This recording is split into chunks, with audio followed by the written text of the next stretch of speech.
안녕하세요. 성형외과 전문의 황영석 원장입니다. 오늘은 안면윤곽 성형을 하시려는 분들이 병원을 선택하는 어떤 방법이나 팁에 대해서 설명을 좀 드리려고 해요. 사실 그래요. 이거는 각 병원마다 선생님들이 자기가 주력으로 잘 하는 수술들이 있고요. 그 다음에 평소에 이제 자기가 어떤 수술을 많이 해서 거기에 대한 노하우가 많이 쌓였다 그러면 대부분은 믿고 수술해도 큰 문제가 없을 거예요. 그러니까 주력으로 선생님이 안면윤곽을 한다 그러면 어느 정도는 믿고 하셔도 된다고 저는 생각하거든요.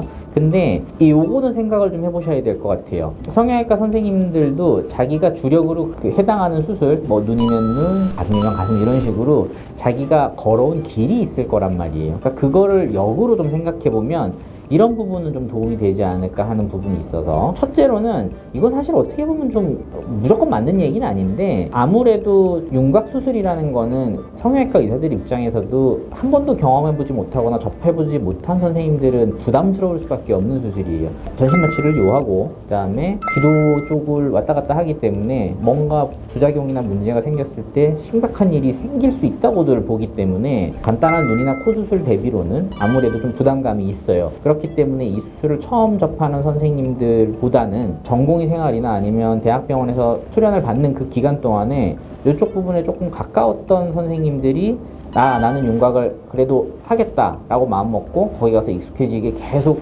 쌓아온 경험들이 있거든요. 이거를 생각했을 때는 출신병을 뭐 엄청 제가 중요하게 보진 않는데, 그래도 어느 정도 이상의 기관에서, 의료기관에서 수련을 받았다 그러면 그래도 일반적인 윤곽 수술보다 좀 더 위에 있는 좀 무시무시한 수술들이 있거든요. 뼈라는 게 얼굴뼈만 있는 게 아니고 두개뼈도 있거든요. 그러니까 그런 뼈를 만지는 수술을 했다든지, 아니면은 윤곽 수술 중에서도 선천기형 중에 좀 굉장히 접하기 힘든, 다큐멘터리에나 나올 법한 그런 병들이 있어요. 트리처콜린이라든지 프루존 신드롬 이런 것들이 좀 있는데, 그런 부분에 대한 수술들을 미리 좀 접해봤던 선생님들은 아무래도 조금 더 안면윤곽 성형 수술을 덜 부담스러워하고 그래서 그쪽 길을 선택해서 가는 경우들이 있어요. 그러니까 그런 부분에서 팁이 좀 될 수 있을까 설명을 좀 드리고 싶고, 그리고 이제 경험이라는 게 당연한 얘기인데 많이 수술해본 선생님이 잘할 가능성이 높겠죠. 그러니까 그런 부분에서 의사의 임상 경험도, 그러니까 결국 이거는 나이랑 어떻게 보면 좀 연관이 돼 있는데,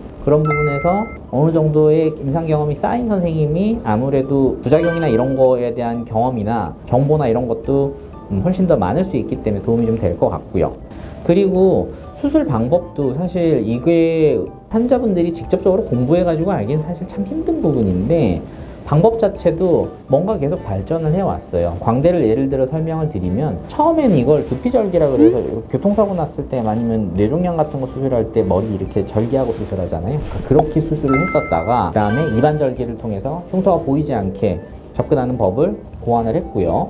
그 다음에 이것도 고정하는 것도 처음에는 철사죠, 와이어라고 의료용 철사로 고정하는 그런 방법에서 핀으로 진화를 했다가, 그 다음에 핀 고정도 앞만 하느냐 아니면 뒤쪽을 같이 하느냐, 저 같은 경우에는 이제 윗고정까지 해서 단단한 고정을 만들어서 수술을 진행을 하고 있고, 그리고 광대를 축소하는 방법 자체도 뭐 이렇게 잘라내는 거, 밀어 넣는 거, 뭐 이렇게 돌린다든지 이런 식으로 변화를 조금씩 하고 있어요. 그러니까 아무래도 뭔가 진화하고 발전했다는 거는 그쪽 방면에 대해서 좀 더 효과를 내려고, 내지는 부작용을 더 줄이려고 그 선생님들이 뭔가 노력을 하는 부분이 있기 때문에, 그러니까 그런 부분도 좀 생각해보면 아무래도 좀 더 최신 업데이트되어 있는 수술 방법으로 하는 쪽이 유리한 부분이 있다고 저는 보거든요. 물론 안전해야 되고요. 검증이 돼 있는 방법이어야 되고, 이 기술의 발전이 무조건 다 좋은 건 아니거든요. 뭐 대표적인 걸로 녹는 핀으로 이 수술을 하시는 선생님들이 뭐 가지까지 계시긴 할 거예요. 근데 그 선생님들이 수술을 잘못한다가 아니고, 그러니까 저 같은 경우에는 좀 더 큰 효과를 내려고 변화를 아무래도 많이 가져가다 보니까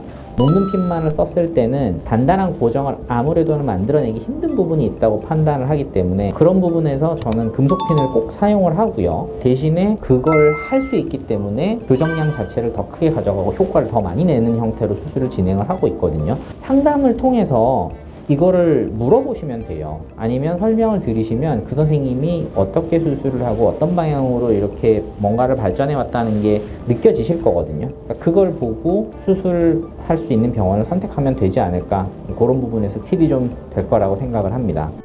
자, 오늘은 안면윤곽 병원을 선택하는 몇 가지 팁 팁에 대해서 간단하게 설명을 드렸고요. 다음번에 좀 더 재미있고 유익한 주제로 찾아올 수 있도록 할게요. 좋아요, 구독 잊지 마시고 다음 시간에 다시 뵙겠습니다. 감사합니다.